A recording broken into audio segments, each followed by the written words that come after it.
Okay, good morning and thank you for joining us. I am Yori Folani. Hope you had a great weekend. Okay, my guest this morning is Mukhtar Mohammed. Mr. Mohammed is a stockbroker and CEO of Finance with Mukhtar. It's been quite a while, but it's a delight to have you on. Thank you. Good Always morning. a pleasure. Thank you very much. Thank you very much. Okay, you see, when we have you, of course, people know that we're going to be trying to, expatiate and understand some financial aspect. And the biggest aspect that we have, of course, is that things are very, very tight in the country. Here we are, we're talking about inflation, all sorts of inflation, from food inflation to general inflation. All of that is going on. And then you recall that some time ago, when the the World Bank, let me see it now, when the International Monetary Fund advised the Nigerian government to hold fast to the path of reform that they were on in order to achieve the desired economic goals. Now, of course, you included, when you people are looking at financial matters in that your ivory tower, you'll be looking at the indices, what the figures are saying, what needs to be done by prescription. And so it's, but to the ordinary man on the street, that he has been told that in this day that we are now, you want to buy Mama Put rice, you say put 100 naira rice for me. They will tell you that there's no such thing as 100 naira rice nowadays. That is the commonest reflection of value that I can think of off the top of my head, that even Mama Put food sellers say that if I were to put 100 naira worth of rice in your plate, you would hardly see it. Yeah. So this goes to show how tough times have become. Yet, as knowledgeable an expert as the World Bank, speaking through its resident representative for Nigeria at the recent conference, has said that Nigeria should stay the course. How would you analyze the situation, you being a Nigerian and all, you understanding exactly what's going on, but you also being a finance expert and also understanding what is giving rise to such advice? Well, reforms have their good sides, and so sometimes when you look at African countries' reform, it's largely driven by IMF, World Bank, most of its international agencies. You can, with Nigeria, you can go as far as or back of 1980, then you go to the structural adjustment program, you go to a lot of these things. How much have they impacted on us? Anytime they come, they leave us way, way worse off than we are. And the challenge with that is because sometimes when they come up with this policy, they are not policy that you cannot take, and then you begin to think of how you can drive it into your indigenous economy, because every economy has a peculiarity. Yeah. But what the World Bank is talking about is being a textbook economy. I call it a textbook economy. Okay. Where they tell you if you do 1 + 1 is going to be 2. And in Nigeria, 1 + 1 is not 2. Might not always be 2. Because again, when you look at inflation, you say, okay, how do you term inflation? You just said, okay, remove liquidity out of the system. But when you remove liquidity in Nigeria, then you are killing one of the most vibrant sectors in Nigeria, and the informal sector, because it's largely driven by liquidity. And they employ over 70 to 80% of Nigeria. So how do you balance the World Bank projection, the World Bank policy, and your own policy? I think that's where Nigeria has not really gotten it well. And sometimes, again, it's because when the World Bank is talking, the World Bank is coming, they are telling you this is what they want you to do, so that they'll also be part of it in terms of support. Okay. And so sometimes you don't see that behind the scene when they tell you this and this. They're telling you that for you to get this from us, you need to go like this, because they feel that's the best way to address your economy. Like I keep saying, World Bank is not in Damaturu, and World Bank doesn't know what is happening in Damaturu, doesn't know what is happening in Guru, doesn't even know what is happening in Potiskum. So you need to... Yeah, but how about the Dr. Christian Ebeke? I imagine he's the Nigerian country representative. I suppose that's, for what you've just said, is why the World Bank will have country representatives. So well, your country representative, again, deals on data. It doesn't go to those areas to see what's really on ground. You, the government, is on ground. You know what your people are going through. It's just now you see those reform comes in. They tell you that, oh, you wait for some time. You begin to see light at the end of the tunnel and that. But they don't tell you that in developed countries, when you come up with reform, also you have also palliative. You also have something to cushion the pain. Like I said, we started this reform of hiking of interest rate with the United States, with the United Kingdom. Today, their inflation is as low. United Kingdom is doing about 1.7, and United States is doing about 4%. Because that's the peculiarity. They look at their supply chain. They look at household disposable income. They look at electricity bills. They intervene in those critical sectors. Then also add up in increment in wages so that consumers will be able to have little you have enough to eat. Because basically, what is government for? Is for prosperity and security.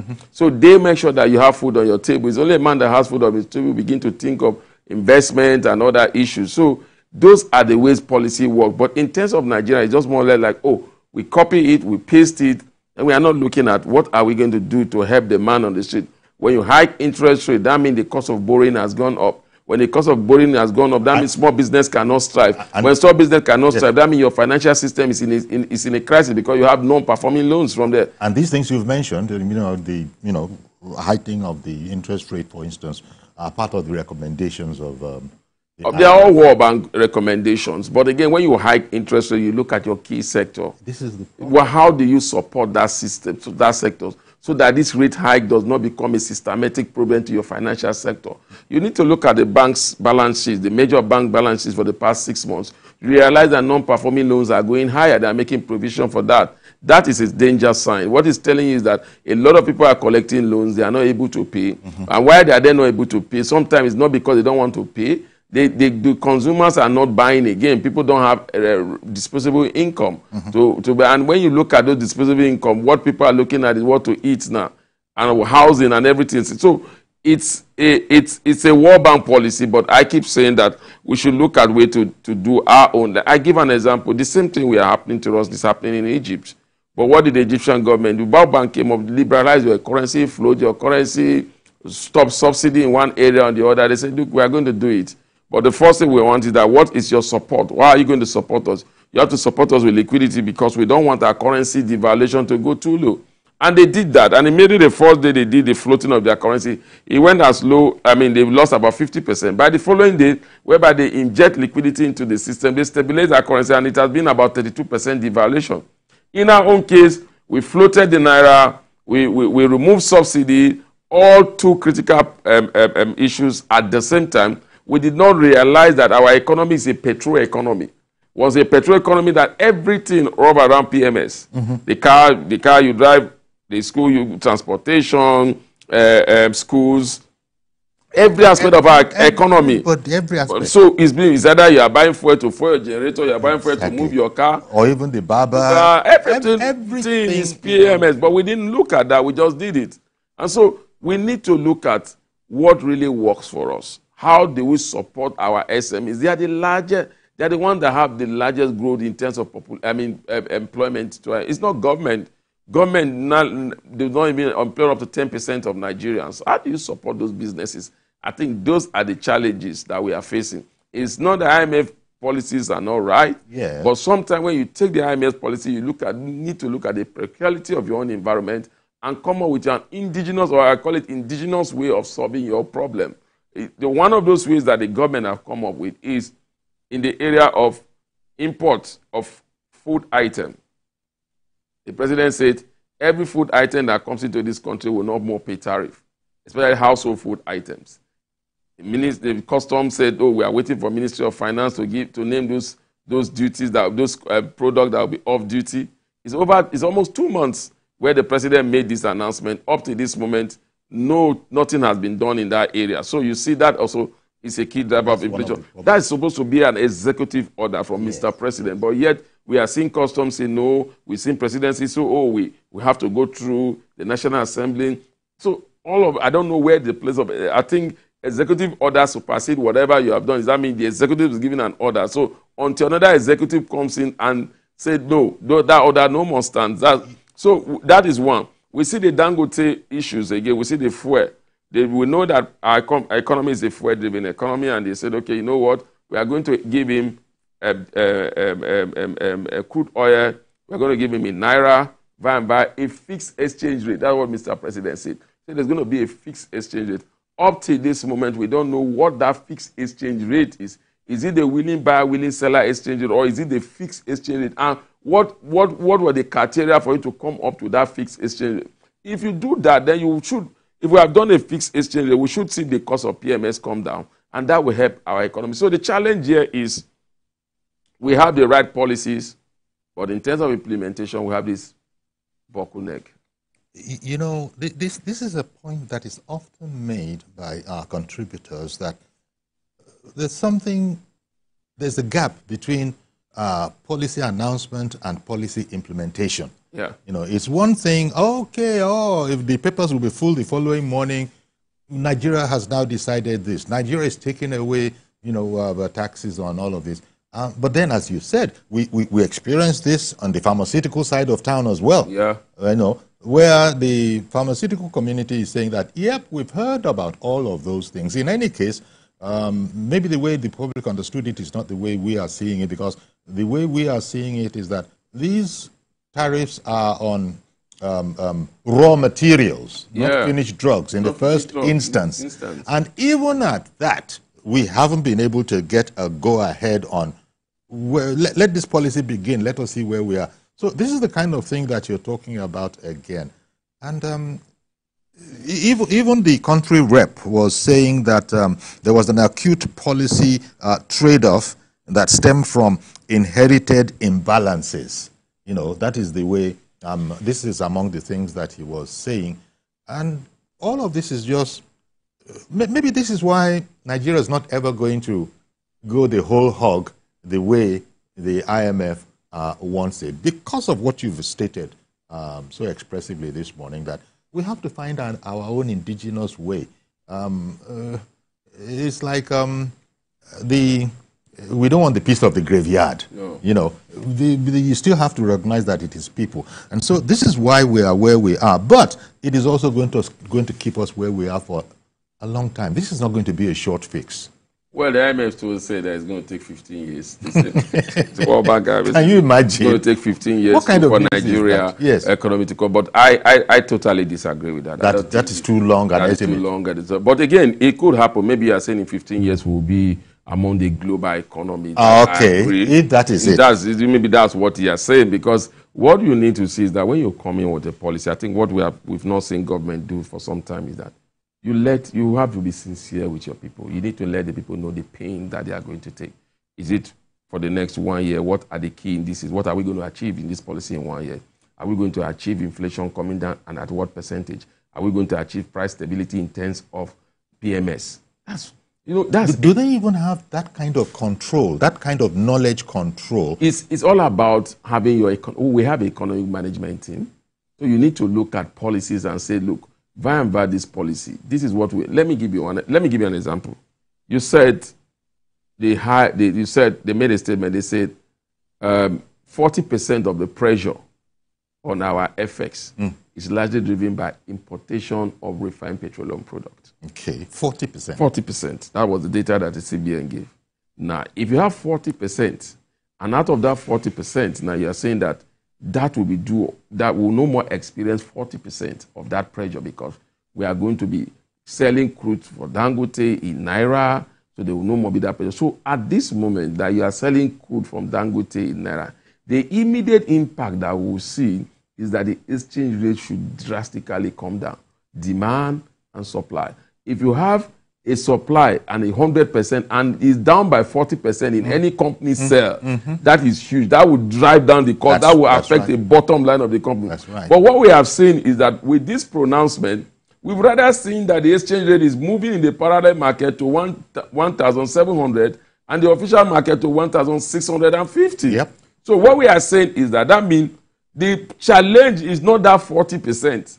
And that's what I keep saying over the time. The challenge is the retail angle.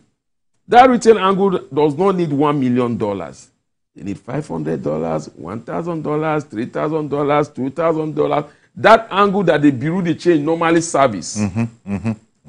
We have not pumped in enough liquidity. We have not attracted enough liquidity in that space. So you are doing a policy, good policy on paper, but in terms of seeing the result, you realize the result is not coming out. Okay, Mr. George, good morning. Thank you for calling in, and also thank you for holding on. Go ahead now. Gary. Good morning. Good morning to Mr. Mohammed. Yes. Can you hear me? Yes, we can hear you. Thank you. Hello? We can hear you. Okay. Uncle Yori, I think it is not advisable to take the advice of the World Bank and IMF hook, line, and sinker, because they are more academic than being real. If you look at the recommendations they give, it doesn't have universal application because of the realities on ground from country to country. In our situation, for example, they say float the naira, but they do not put into account the fact that if you float the naira, what is expected in the transaction market does not materialize the way it is. For example, we had planned that if we float the naira and we have subsidy removed, foreign exchange that will come from the process, we reduce demand for foreign exchange. But the IMF does not know that it doesn't work like that in our country. Some stakeholders, we hijack the money midway, and it will not flow in the market as the World Bank expected.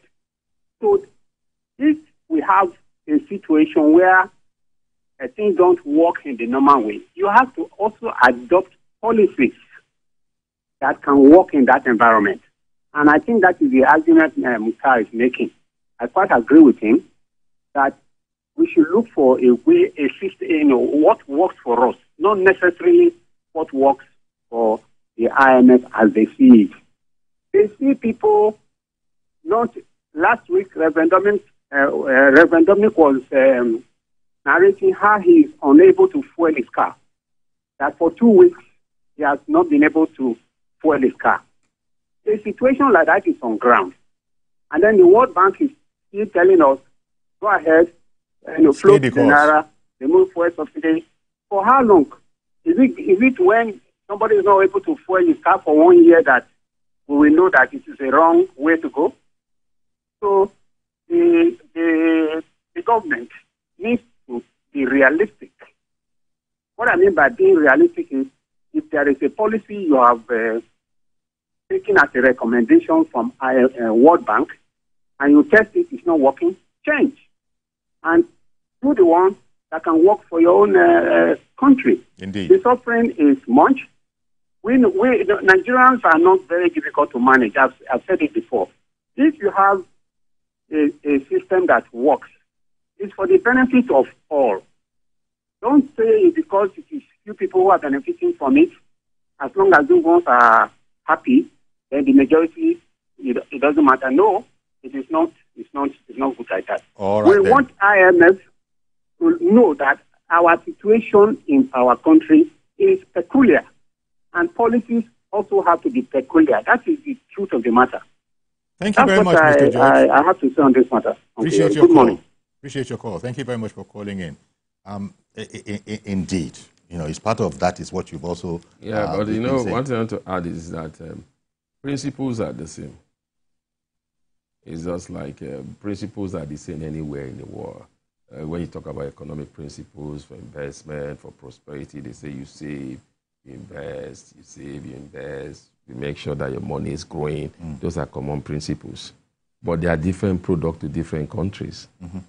So in different countries, there are some products that you have available to invest your money in. In other countries, there are different products. So everybody look at the peculiarity of his own economy and come up with the product that suits it. So that's what I'm saying, that the principles, I'm just trying to say, the principles on the textbook's economy, yes.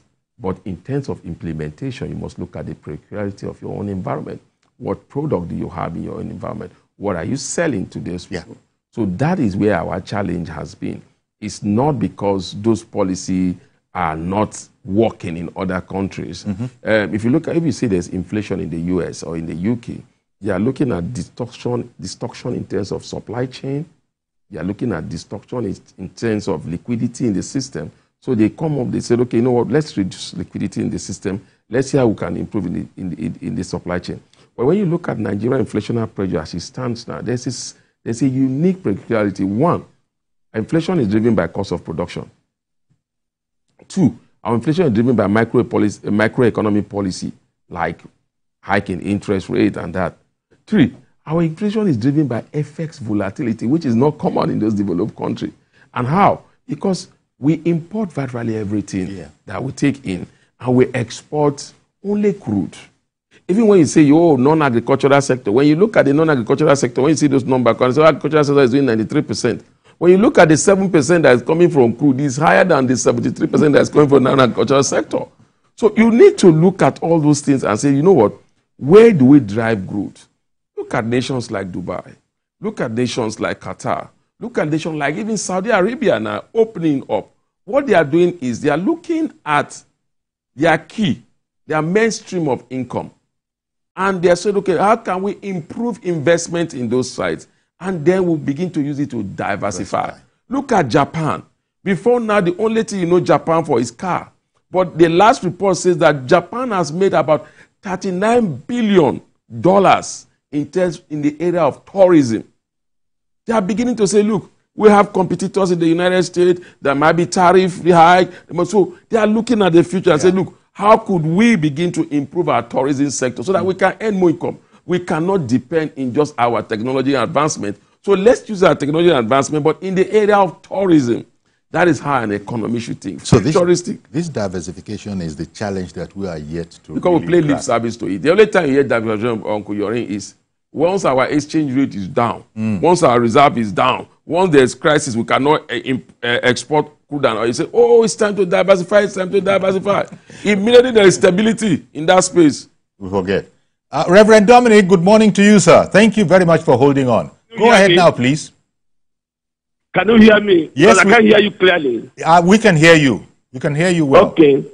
Good morning, Mohammed. Good morning, sir. And I don't know that my friend George is this great economist. I'm not an economist, but I want to say certain things about our policy. Yori and Mohammed, if you remember in 2016 or 17, I can't remember well, our president then went to China. And when he went to China, we have a policy of MOU they signed, according to them, of what they call Naira swap, which means yes, Nigeria is the greatest importer from China. Instead of which to go through dollar and go to China currency, Nigeria should go direct to China and buy from China. They call it Naira swap. Everybody heard that policy. Today is 9th year. Buhari have left office. That policy have not seen the light of the day. Mohammed, I'm not against IMF. I'm not against World Bank. The envy of Nigeria, 200 million people with all mineral resources, they can give you policy that can destroy you. I'm against our own people. You made a statement now. Our president said that we should remove tariff from food imports so that at least food will drop. Since June to October ending, that policy have not seen the light of the day. I want to plead to him. Now he has opportunity to change the cabinet. Who is responsible for Mr. President to make executive order, and that executive order will not be carried out? Who is that? Why I love this president, if I can take his word. He said the ball stopped on his table. If the ball stopped on the table of this president, please, when you are going to reshuffle this cabinet, find these men and women who makes your policy impossible and remove them so we can move well. I believe Mr. President mean well, but one man cannot be, foreman. Sometimes ago, when he went to Chatham House before the election, he displayed this act that governance is not for one man. So when they ask him a question, he said, this man answer it, the other one answer it, so that because I may not be economist, I may not be, maybe whatever, but there's experts who can help me carry out the policy. But we're not seeing it at this time. I don't blame IMF. I blame our people who make policy, and I cannot follow that policy to the fruition. That's what I blame. This war, they envy us very well, but we're not envying ourselves. Since 1996, 65 kobo to $1, and they begin to fight us to devalue. Today, our naira, which is stronger than dollar, have become like a paper. You can't imagine what is it. I don't blame IMF again. I blame Nigeria and the policies they make, they cannot follow up. Good morning, Nigerians. Thank you very much, Reverend Dominic. Painful contribution for reasons that Mukhtar has, like the currency swap. Yes. That was a good policy. But again, you see, we keep saying that it's a two-way system. How much of business do China do with you? And how much of business do you do with China? So when you talk about currency to become a means of exchange, there must be balance. Yeah. So I wonder, this relates to, what is this new arrangement? The African Continental Trade Agreement also well, that, but also one where they say the currencies of Brazil and BRICS nations. The BRICS nations. Even that will not work because the BRICS nation, I keep saying, how much business do you do within yourselves? You look at the European nation, why did they come up with a single currency? It was because of the level of business and the level of infrastructure, trade, transportation within themselves. So there were a lot of exchange. There was a balance of trade. Yes. So Chinese will not allow you to dump all your currency on them, and they are not able to bring their own currency on you. So what did this currency swap mean was that, okay, if you're in Nigeria, you go to China, you use Naira to do transact business. If you're a Chinese, you come to Nigeria, you use Chinese yen to transact business. And it went, maybe they didn't know, it went as far as then the CBN also had a reserve in Chinese yen. Towards the way we are putting reserve in Chinese yen, saying that the next big global player in terms of business will be China. So we need to build our reserve in that yen. But that could not see the light of day because virtually everything we import from China. So what do Chinese do here? They come in here and only do construction works. They do construction work. And this construction work has a lot of things tied to it. It's a long time. It's 25 years. So you don't have that balance of trade. So currency swap cannot work. That is why common currency between ECOWAS nations is not working. Because how much business do Nigeria do with Ghana? How much business did Ghana do with Benin? How much business did Benin do with Nigeria? So there must be a balance of trade before you begin to talk about currency swap or a common denomination. What to your mind is the challenge within the CBN, who are supposed to oversee our monetary policy and all of that, because we've heard quite a number of interesting and indeed promising statements from the governor of Central Bank in the past, but perhaps it's my not knowing enough about it. They all fizzled out. And we're back to where there was a time when we thought, in fact, they themselves were able to say that, you see now, things have improved, a bit. But that was just... you see, the challenge is you have only 1-2 monetary policy. It's just like Nigeria now. Nobody look at local government chairman. Nobody looks at governors. The only place people look at governors is when it is time to pay salary. Now, in Nigeria, we only look at the president. Everything is the president that costs it. Something happened in Damaturu, they say, hey, Mr. President. That is the same thing that we are seeing with the CBN. CBN will always do what they have to do based, like the CBN governor says, data-driven. Now, what is the monetary policy doing? You talked about when they were celebrating it. Now, they were celebrating that because inflation came down for 3 months. Yes. And why was that? There was stability in PMS. Supply was there, price was stable. Then we're thinking of, very soon, Dangote refinery, the perception was high. All of a sudden, we woke up one morning, they had their meeting, everybody was excited, the last monetary policy, we were saying, finally they will cut rate. Yes. Unfortunately, they hike rate. What did they see? They saw that going forward, subsidy will be removed. So price of goods and services will come up again. So we need to begin to see, because the CBN governor will almost give it to him. Finally, they are agreeing that the inflationary pressure in Nigeria is driven by FX. So they hike rate, where America have reduced rate, so that most American investors will bring in their FX into the Nigeria economy. And that, because we are import-driven, that will bring more liquidity in our system, that we'll be able to use that to stabilize our rate. Unfortunately, that is not happening because no foreign investors want to come into your country without a stable exchange rate. If I come in at 1,600, I don't want to exit at 1,200. It's either I'm exiting at 1,600 or I'm exiting at lower than that. So that's the challenge. Indeed. Elder David, good morning to you, sir. I'm afraid I left it a wee bit too late. So sorry about that, Elder David from Limonshaw. Okay, stay with us, please. We'll go on break. We'll be right back. Perhaps Elder David will call back in again. Stay with us, please.